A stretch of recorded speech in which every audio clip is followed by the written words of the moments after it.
Amen. Praise the Lord. கர்த்தருடைய பரிசுத்த நாமத்திற்கு மகிமை உண்டாவதாக. The voice of good shepherd மூலியமாய் உங்களை சந்திப்பதிலே மிக்க மகிழ்ச்சி அடைகிறேன். கர்த்தர் யாவரையும் ஆண்டவர் ஆசீர்வதிப்பாராக. இந்த நாளிலும் கூட வேதத்திலிருந்து ஒரு சம்பவத்தை நாம் வாசிக்கலாம்.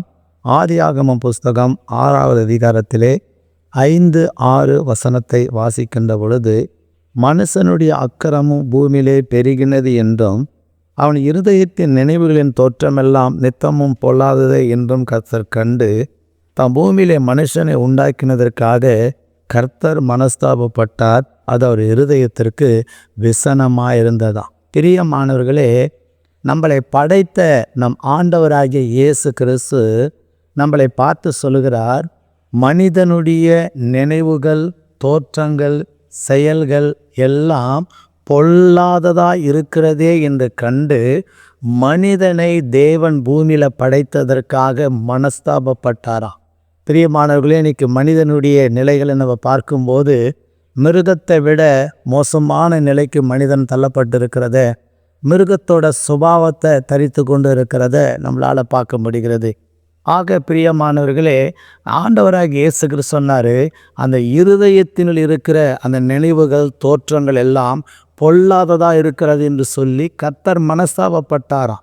ஏன்னா இருதயம்தான் மிக முக்கியமான காரியம். பிரியமானவர்களே, இருதயத்தில் சுத்தமுள்ளவர்கள் தான் பாக்கியவான்கள், அவர்கள் தேவனை தரிசிப்பார்கள் என்று வேதம் சொல்லுது. இன்னைக்கு இருதயமே சுத்தம் இல்லை அப்படின்னா எப்படி படைத்த கடவுளை நம்ம தரிசிக்க முடியும்? பிரியமானவர்களே, ஆண்டவராக இயேசு கிறிஸ்து இந்த நாட்களிலே நம்முடைய இருதயத்தை ஆண்டவர் கேட்கிறார். மகனே மகளே, உன் இருதயத்தை எனக்கு தா, அதை நான் ஆசீர்வதிப்பேன், அதில் என்னை தங்கி வாசமாக இருக்க வாஞ்சிக்கிறேன் என்று சொல்லி ஆண்டவராகி இயேசு கிறிஸ்து சொல்லியிருக்கிறார். வேதத்திலே ஸ்தோத்திரம், உபாகம புஸ்தகத்திலே 8ஆம் அதிகாரத்திலே 2ஆம் வசனம் சொல்லுகிறது, ஸ்தோத்திரம், ஆண்டவராகிய தேவன் இந்த இஸ்ரவேல் ஜனங்களை வனாந்தரத்தில் 40 வருஷம் ஏன் வழி நடத்தினாராம்? நீங்கள் கர்த்தருடைய கட்டளைகளை கை கொள்ளுவீர்களோ மாட்டீர்களோ என்று சொல்லி உங்கள் இருதயத்தில் இருக்கிறத ஆண்டவர் அறியும்படி ஆண்டவர் அப்படி செய்தாராம். ஆக பிரியமானவர்களே, உங்கள் இருதயத்தை தேவனுக்கு கொடுங்க. வேதத்தில் ஒரு 3 பேர் இருதயத்தை கொடுத்தாங்க.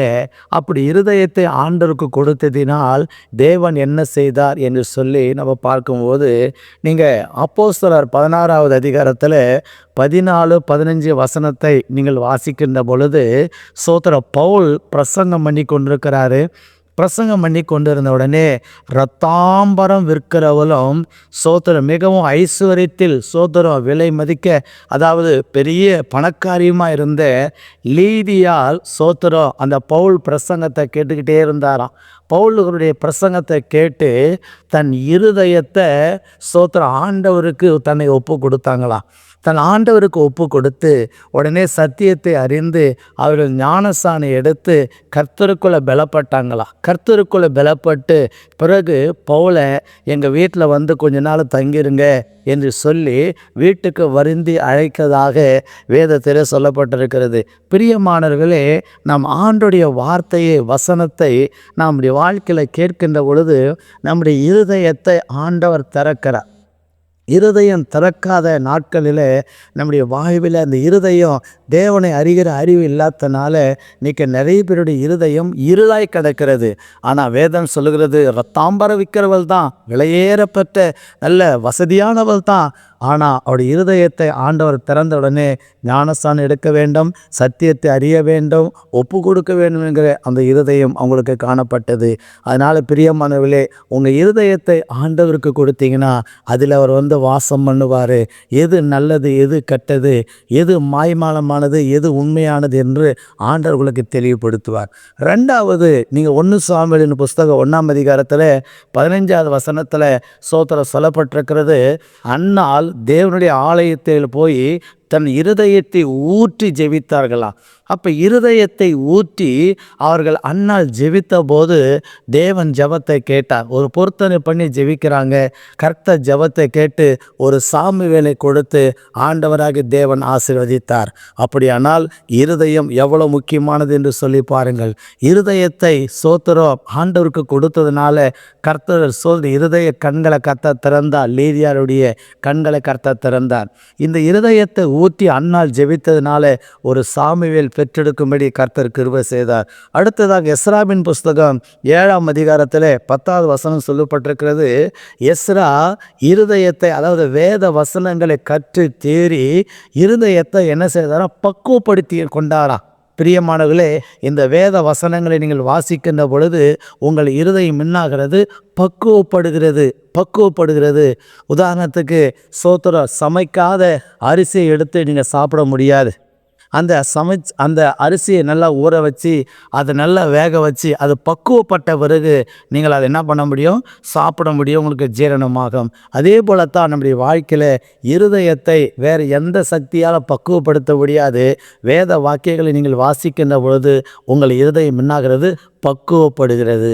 ஆக பிரியப்பாளர்களே, ஆண்டவர் சொன்னார் இல்லையா, மனுஷனை உண்டாக்கினதற்காக மனஸ்தாபப்பட்டேன் என்று சொல்லி, அந்த மனஸ்தாபப்படுகிற நிலையிலிருந்து நம்ம வெளியே வந்து ஆண்டவருடைய நன்மைகளையும் ஆசீர்வாதங்களையும் பெற வேண்டும் என்று சொன்னால் நம்முடைய இருதயத்தை ஊற்றி ஜெபிக்க வேண்டும். இருதயத்தை வேத வசனத்தினால் பக்குவப்படுத்த வேண்டும்.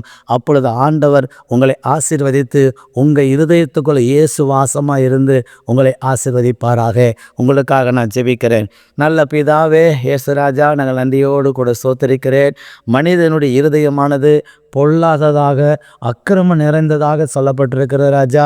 அந்த இருதயத்தை இயேசுவினிடத்தில் கொடுக்கின்ற பொழுது அவர் பக்குவப்படுத்துகிறார்.